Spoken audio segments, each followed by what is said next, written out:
어려운 경제 뉴스를 쉽게 풀어드립니다. 경제 돋보기.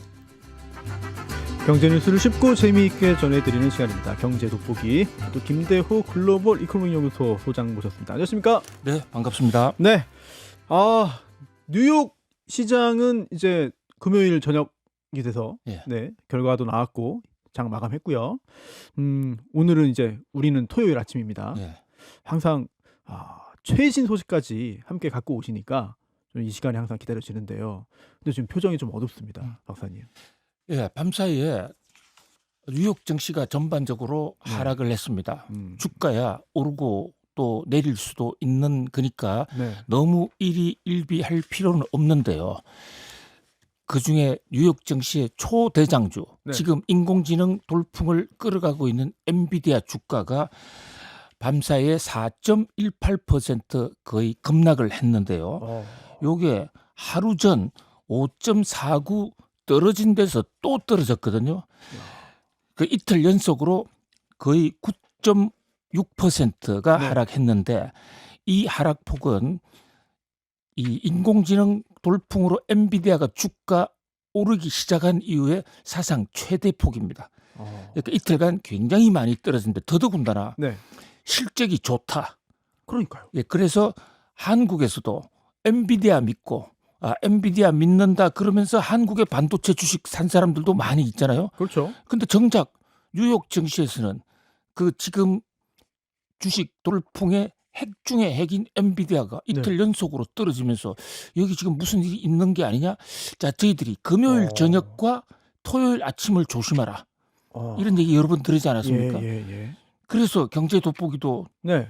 토요일 아침에 하는 그렇죠. 따끈따끈한 뉴스를 전해드릴 수가 있어서 나름대로 보람을 느끼는데요. 네. 아니다 다를까 미국은 지금 금요일 밤, 한국은 토요일 아침인데 또 뉴욕 증시에 엔비디아 쇼크가 터졌다, 이렇게 볼 수 있겠습니다. 야, 지금 엔비디아 쇼크라고 말씀하셨기 때문에 약간 좀 정신이 번쩍 듭니다. 네. 왜냐면 그 엔비디아가 또 이 여러 가지 우리 기업들로, 우리 반도체 기업으로부터 물건 사가지고 만들잖아요. 그래서 결국 그 우리나라 주식 시장과도 연결이 좀 강하게 돼 있는 것 같고, 그런데 쇼크다. 좀 걱정이 되네요. 그러니까 엔비디아는요, 반도체 설계 회사지 않습니까? 예. 엔비디아가 GPU를 설계해서 그것을 TSMC에 생산 주문을 해서 그것을 전 세계에 뿌리는데, 여기에 엔비디아 TSMC가 만드는 GPU에 한국산 메모리, 그러니까 HBM, 요즘은 HBF까지 나왔는데요. 이런 것을 우리가 대량으로 공급하고 있고, 또 엔비디아의 GPU가 잘 되면, 인공지능이 잘 되면 다른 관련 산업이 떠서 거기에 우리나라 메모리도 크게 팔 수 있기 때문에, 그래서 삼성전자와 SK하이닉스가 최근에 그냥 불장 네. 뜨겁게 달아올랐는데, 네. 만약에 엔비디아 쇼크가 1회적이라면 아무 문제 없습니다. 네. 그런데 혹시 구조적으로 무슨 내부에 문제가 있다면, 인공지능 사이클에 새로운 변화가 오는 거라면 한국 증시에도 직격탄을 줄 수가 있거든요. 네. 그래서 지금 뭐 뉴욕 증시가 무너졌다, 아니다, 이런 관점보다는 그렇게 너무 뭐 걱정할 필요는 없지만 네. 도대체 무슨 일이 일어나고 있느냐, 이것은 우리가 좀 꿰뚫어 볼 필요가 있다, 이렇게 지적드리고 싶습니다. 지금 박사님 말씀하신 그 부분이요. 혹시라도 이게 뭐 오르면 내리고 또 차익 실현도 있고 뭐 그러니까 그럼 뭐 출렁이는 거야 뭐 당연히 있는 거지만, 그러면서 올라가는 거지만, 혹시 엔비디아 내부에 어떤 구조적인 문제냐, 혹시 안에 어떤 뭔가 숨겨놓은 게 있느냐, 이런 지적들 혹시 현지 시장에서도 좀 나오고 있습니까? 예, 마이클 버리라는 네. 아주 유명한 인물 있지 않습니까? 네네네. 이분 별명이 공매도 저승사자. 그러니까 빅쇼트란 영화로 네. 유명한 분이고, 그 영화의 실제 주인공이고, 글로벌 금융위기 2007년도 서브프라임 사태 때 공매도를 해서 주가 떨어지는 데 베팅해서 엄청난 돈을 번 아주 유명한 인물인데, 이분이 또 엔비디아 주가 떨어지는데 아주 기폭제를 했어요. 그래요? 네. 지금 밤사이에 네. 마이클 버리가 엔비디아의 거짓, 엔비디아의 허풍을 폭로한다라는 글을 올렸거든요. 그래요? 예, 엔비디아가 지금 실적 발표를 했는데 예. 매출이 무려 전년 동기 대비 60% 늘어났습니다. 엄청난 거잖아요. 뭐 이 정도면 보통 우리나라 기업 같으면 예. 회사가 뭐 예.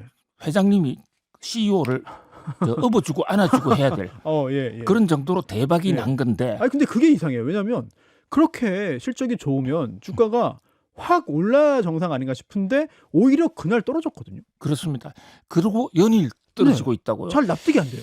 예, 그런데 이제 이것은 엔비디아 주가가 워낙 높아져 있는 상태이기 때문에 흔히 그것을 이제 금융시장에서 밸류에이션이 높다 이러는데 PER 지수, PBR 이런 밸류에이션 지표가 지금 상당히 위기 신호, 너무 주가가 높은 게 아니냐라는 예. 그동안에 많이 올랐으니까요. 주가가 오르면 이제 차액 실현하는 네. 그런 세력도 이거 올랐으니까 좀 팔고 떠나자. 그리고 다시 사자 하는 이런 세력들도 있을 수 있거든요. 그런 단순한 차액 실현이라면 또 다른 데서 사겠다고 들어오니까 큰 문제가 없을 수도 있는데 예. 마이클 벌이라는 이 공매도 저승사자가 얘기한 것은요. 이 엔비디아가 지금 60% 이상 매출이 증가했다고 실적 발표를 했는데 그 실적 발표나 실적 발표의 앞으로 미래치 전망치를 보니까 이게 뻥이더라.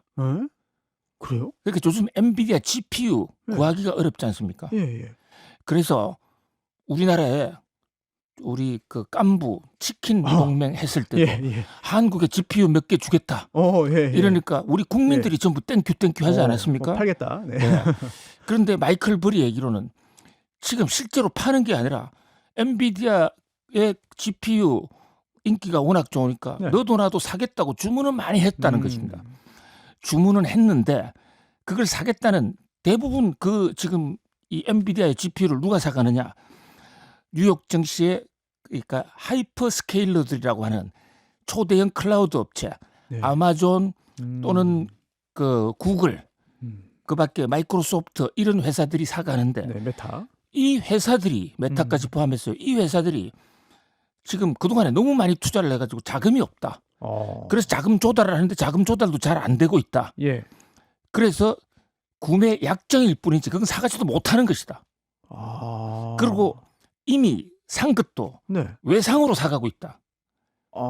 그런데 지금 매출이라는 것은요. 우리가 회계장부에 예. 매출이 얼마다라고 적는 것은 외상으로 팔았든 현찰로 빨았든 일단 예. 매출로 잡힙니다. 일단 그 주머니에 계좌에 돈이 들어온 것만 매출을 잡는 게 아니고요. 그렇습니다. 아하. 그 대목을 회계와 실제가 다르다는 것이죠. 야, 그걸 속으면 안 되겠네요. 예, 그러니까 이제 매출을 하면 일단 물건이 나가면 네. 그러면 언제 돈을 주겠다 하고 어음을 떼줄 수도 있고 네. 또 그 수표를 떼줄 수도 네. 있는데 현찰이 들어오지 않아도 회계장부상으로는 엔비디아 입장에서는 매출 채권 금액으로 잡히는 것이고 그렇죠. 현금으로 들어오면 현찰로 잡히는 것이고 그런데 마이클 벌이 얘기는 그 안을 자세히 들여다보니까 약정 매출이 무려 6배가 증가했더라. 최근에. 예.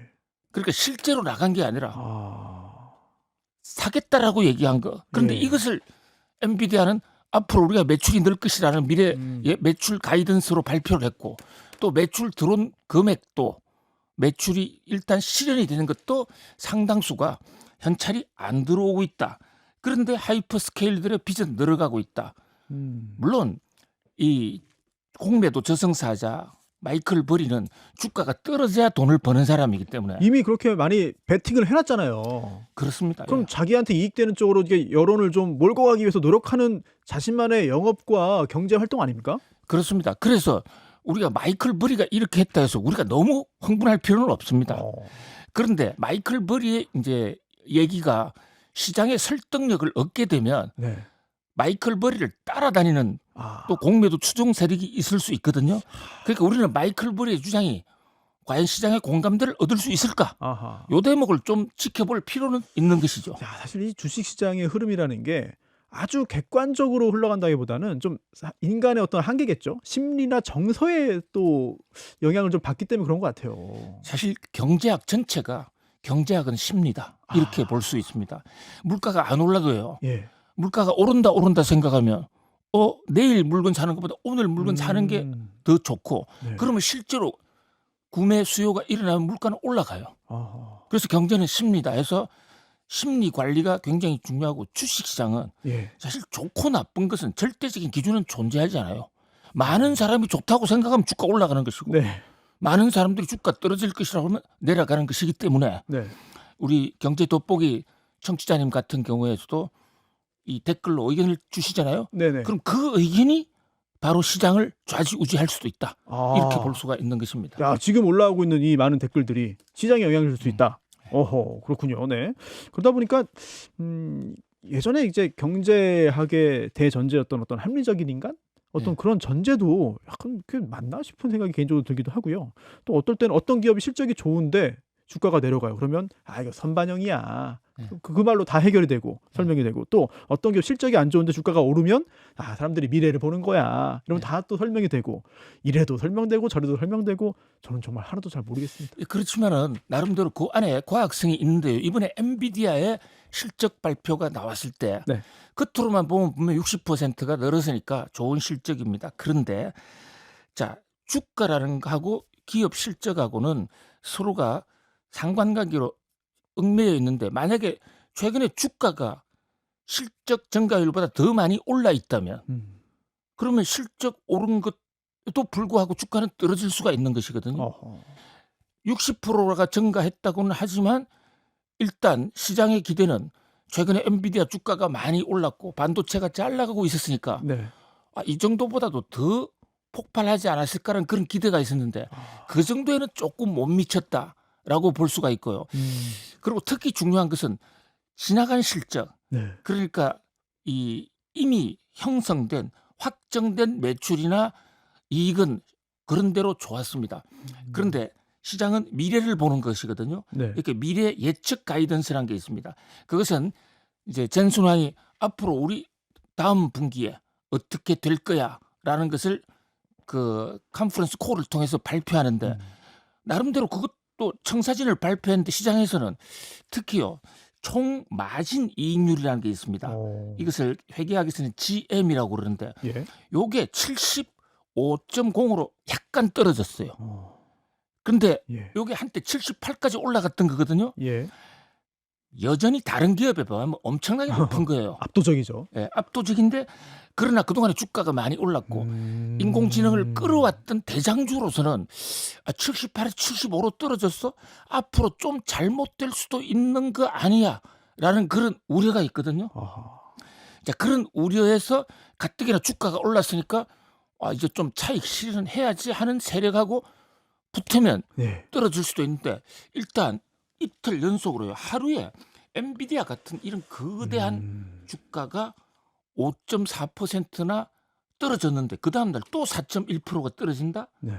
이게 이례적이고요. 어. 또 폭탄이 하나 있습니다. 또 있어요? 월스트리트 저널이 예. 엔비디아 공매도를 조심하라, 또 엔비디아에 대해서 월스트리트 같은 네. 보수 또 정통 언론이 여기에 대해서 경고도, 그러니까 엔비디아 공매도라는 제목으로 기사를 하나 뽑은 거예요. 내용이 어떤 내용이에요, 그게? 그러니까 지금 인공지능에 네. 전반적으로 거품론, 파괴론, 인공지능을 둘러싼 회의론이 슬금슬금 지금 많아지고 있습니다. 그런데 조심하라라는 그런 월스트리트 저널의 경고등인데요. 최근에 네. 엔트로픽이라는 회사 잘 들어보셨죠? 예. 클로드. 그렇습니다. 네. 클로드 코워크. 예, 예. 자, 지금 인공지능은 그동안에는 우리가 오픈 AI, 올트만이 주도해오는 걸 알았는데, 올트만에 같이 근무하던 사람이, 그러니까 오픈 AI에 같이 근무한 사람이 CEO인 올트만하고 싸워가지고 나와서 싸웠어요. 싸웠습니다. 정면 충돌, 회사 경영 방침을 두고. 그래서 나와서 스타트업 엔트로픽을 만들었는데, 네. 엔트로픽에서 새로 만든 생성형 인공지능이 아니고요. 이번에는 에이전트형 인공지능이라고 해서 비서형입니다. 일을 도와주는. 그러니까 그동안에 챗GPT는 이런 거 분석해줘. 예. 오늘 주가 왜 떨어졌을까? 이런 거 분석해주는 수준이었지 않습니까? 네. 인공지능은 지금 학생들 성적 채점을 해야 되는데 학생 수가 200명이에요. 요거 채점 좀 해줘. 그러면 에이전트형 엔트로픽형을 해줍니다. 그리고 주변에 있는 그동안에 손수 앵커님의 그 주옥 같은 코멘트, 그거 10년치 다 모아서 10년치요? 평가해줘. 10년을 안 해가지고. 예. 그거 다 해줄 수도 있어요. 아, 네. 그게 10년 안 해줬다 안 했다는 얘기 또 엔트로피가 얘기해 줄 수가 있는 것이죠. 그래요. 예. 그래서 이게 나오면서 기존에 컴퓨터 업계, 소프트웨어 업계에서요. 그 IT나 컴퓨터 기술을 이용해서 돈을 벌고 있던 회사들이 많았습니다. 이를테면 우리가 코로나19 때 네. 혹시 줌이라는 회사 기억나세요? 네. 원격 회의, 화상 회의하는. 예, 예. 수업 그거로 했잖아요. 네네. 근데 우리는 거의 공짜로 했어요. 예. 왜냐하면 개인한테는 돈을 안 받으니까. 그러니까 이거는 우리는 별로 못 느끼는데 기업이라든지 네. 큰 조직은 그 줌에다가 돈을 주고 거대한 돈을 주고 원격 회의를 하고 있거든요. 네. 줌은 그 원격 회의 시스템을 만들기 위해서 엄청난 돈을 투자해서 컴퓨터 클라우드를 구축해놨어요. 그런데 엔트로픽이 새로 만드는 비서형 인공지능 AI가 예. 이 줌보다도 더 성능이 좋은 원격 시스템을 지금 서비스를 제공하고 있는 거예요. 돈도 안 받고요. 예. 그러면 줌에 돈 주고 가입했던 기업들이 줌 더 이상 이용할 필요 없지 않습니까? 그렇죠. 그뿐만 아니라 세일즈포스라 해서 고객 관리하는 회사. 요즘 많은 기업들은 이 컴퓨터 회사들에게 고객 관리 대신해줘. 그리고 네. 돈을 주고 있는데 엔트로픽이 우리 공짜로 해주는 프로그램 내놨어요. 그러니까 거기에 소프트웨어, 컴퓨터 소프트웨어 업체들의 이 고객들이 뚝뚝 떨어져 나가는 겁니다. 그러는 바람에 최근에 인공지능이 한때는 거품이다라는 얘기가 있었는데 이제는 인공지능이 개발됨으로써 아예 인공지능이 컴퓨터 산업을 다 때려잡는다. 그래서 인공지능 타격론, 종말론 이런 게 나와서 최근에 주가가 좀 휘청휘청한 적이 있거든요. 예. 물론 그것은 엔트로픽이 이제 이러다 보니까 엔트로픽 때문에 인공지능 망하면 모든 책임을 뒤집어 쓰게 될 것 같으니까 엔트로픽이 아니야 우리 저 컴퓨터 회사들 때려잡으려고 나온 게 아니라 우리 협력할게 네. 라고 하면서 조금 진화된 측면이 있습니다. 조금 엔트로픽 그렇죠. 쇼크가 조금은 완화됐는데 지금 또 마이클 버리가 이렇게 나와가지고 또 월스트리트 저널이 그 엔비디아에도 공매도가 약 500억 달러가 정도 붙어 있어요. 지금. 500억 달러면 약 70조 정도? 예. 결코 적지 않은 거죠. 물론 엔비디아가 워낙 큰 회사니까 그 덩치에 비한다면 퍼센트로는 1.12% 정도 되는데 예. 그러나 이것도 지금 굉장히 많이 늘은 거고 뉴욕 증시 종목으로 공매도 금액을 비교해 보면 엔비디아가 단연 지금 1등이에요. 엔비디아 주변에 공매도가 실제로 많이 달라붙어 있기도 해요. 물론 공매도가 있다 해서 또 떨 필요도 없습니다. 네. 공매도가 나왔을 때 네. 좋은 실적이 발표한지 이러면 공매도 한 회사들이 모자라는 엔비디아 주식을 사서 메꿔야 그렇죠. 되거든요. 예. 그것을 숏 카버링이라고 그러는데 네. 그래 되면 주가가 폭등할 수도 있지만 그러나 일단 공매도가 주변에 떴다.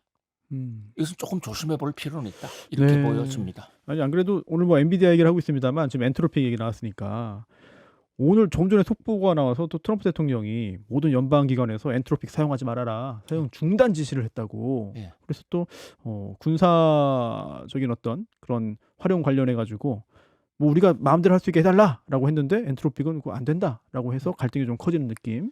그 대목도 굉장히 중요한데요. 네. 지금 엔트로픽이 기술 발전에서 1등으로 인공지능에서 나왔는데 네. 이번에 베네수엘라 사건 있지 않습니까? 네, 마두로. 베네수엘라에서 마두라를 어떻게 잡아왔느냐? 엔트로픽 잡아왔다고요. 네. 그러니까 마두라나 베네수엘라의 상황 이것을 생성형 인공지능 플러스 비서형 인공지능이 마두라의 그동안의 일생의 라이프 사이클 몇 시에 뭐 한다 네. 컴퓨터로 다 계산했고 그렇게 한 거예요. 그리고 베네수엘라 인근에 있는 미사일이 지금 어디 있는데 예. 어디로 들어가면 미군이 한 명도 안 죽는다. 그래서 1등 공신이 지금 엔트로픽의 인공지능이거든요. 네. 그런데 국방부가 엔트로픽을 사용을 했는데 네. 문제는 엔트로픽은 우리 사람 잡아 죽이는데 이런 데 쓰지 말라고 그랬잖아. 예. 이래가 싸움이 일어난 거예요. 그러니까 트럼프 대통령이 그렇게 자꾸 말썽 이럴 것 같으면 우리 미국 연방정부는 전부 쓰지 마. 예. 그래서 엔트로픽을 둘러싼 연방정부와 인공지능 전쟁이 또 하나 터져 있는 장면이죠. 그러니까 트럼프 대통령이 SNS에 이렇게 썼어요. 야, 이거 급진적 좌파 기업이다 이런 식의 표현까지 쓰면서 이거 뭐 한바탕 충돌이 좀 벌어질 것 같은데요. 근데 기업이 트럼프를 이길 수 있을까라는 생각도 듭니다. 과연? 그렇습니다. 정부 이기는 기업은 없겠지만 네. 문제는 기술입니다. 아, 현재 1등 기술을 갖고 있기 때문에 예. 기술을 안 주고 최악의 경우에 그 네. 기술을 이란해 준다면 역전이 될 수도 있겠죠. 네, 뭐 그럴 일은 없겠지만. 네, 그런 없겠지만. 그래서 지금 현지 기사들 보면은 이 엔트로픽의 클로드가 현 시점에서 미군의 어떤 기밀 시스템에서 유일하게 사용할 수 있는 AI다. 그렇습니다. 예. 야, 그렇다면은 그 정도 되니까 사실 트럼프가 이렇게 강하게 또 반발도 하고 여러 가지 압박도 하고 압력도 행사하는 게 아닌가 그런 생각이 드네요. 그렇습니다. 그래서 엔트로픽이 뭐 이란의 기술을 주지 않는다 하더라도 중국의 기술을 주지 않는다 하더라도 연방 정부에 안 주는 것만으로도 네. 연방 정부 입장에서는 지금 상당히 그런 군사 작전 이런 데에 어떤 타이밍상 상당히 타격을 받을 수도 있는 것이죠. 아니 근데 이미 계약을 다 해놨다는데 그 계약에도 불구하고 쓰지 말라고 해버리는 것 자체가 네.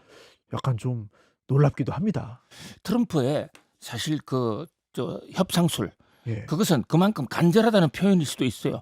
그러나 거꾸로 엔트로픽을 대해서 한 방 침으로써 이제 협상에서 엔트로픽의 항복을 받아내려는 그런 전략으로 보이는데 이 엔트로픽이 그렇게 만만치는 않을 거예요. 이 엔트로픽은요 여러 출자 회사들이 뒤에 엔트로픽을 돈을 도와주고 있고 그리고 기술에서 일단 앞서니까 네. 지금 결국은 기술이 모든 것을 좌우하는 시대 아니겠습니까? 예. 그런 면에서 결코 만만하지는 않다.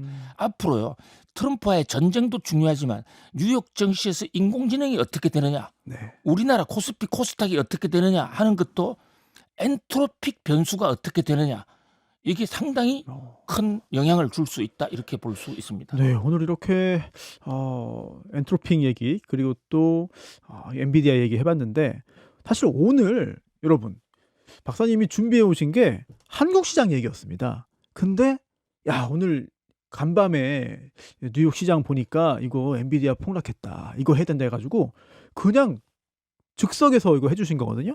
근데 지금 시간이 한 1, 2분 정도 남았는데 한국 시장 이거 어떻게 되냐 많은 분들이 지금 투자했거든요. 예, 주가가 올라가는 거 뭐 반길 일입니다. 왜냐하면 네. 그동안에 우리나라 주가 너무 낮았고 주가가 낮음으로 인해서 자본시장이 발달 안 되고 그럼 기업 자금 조달 못하고 경제 성장의 애로사항 겪었습니다. 그래서 코리아 디스카운트 이것을 해소하는 과정이라는 점에서는 대단히 반가운 일인데 그런데 문제는 지금 주가 상승폭이 너무 빠릅니다. 빨리 가면 먼저 달리는 거 아니냐? 그런데 주가는 달리기 하고 달라요. 달리기는 가다가 써도 일단 달려온 것만큼을 손해보지는 않잖아요. 근데 주가는 너무 급하게 오르면 한꺼번에 그동안에 올랐던 거 다 까먹고 한꺼번에 대역진을 할 수도 있거든요. 그러면 금융공황이 올 수도 있습니다. 네. 자, 지금 6,000포인트, 5,000포인트 넘은 지 한 달, 3일 만에 6,000을 넘는다? 자, 지금 외국인들요. 어제, 그제 계속 역대급으로 한국 시장을 떠나고 있습니다. 물론 한국 시장이 망하는 건 아니겠지만은 너무 빨리 오르는 것에 대해서는 좀 조심할 네. 필요도 있다. 이런 생각해 봅니다. 네, 다음 주에 이제 한국 시장 얘기 자세히 좀 해보면 어떨까 싶은데 큰일이 안 터져야 할 수 있을 것 같습니다. 네, 자, 지금까지 김대호 박사님이었고요. 다음 주에 다시 모시겠습니다. 고맙습니다. 감사합니다.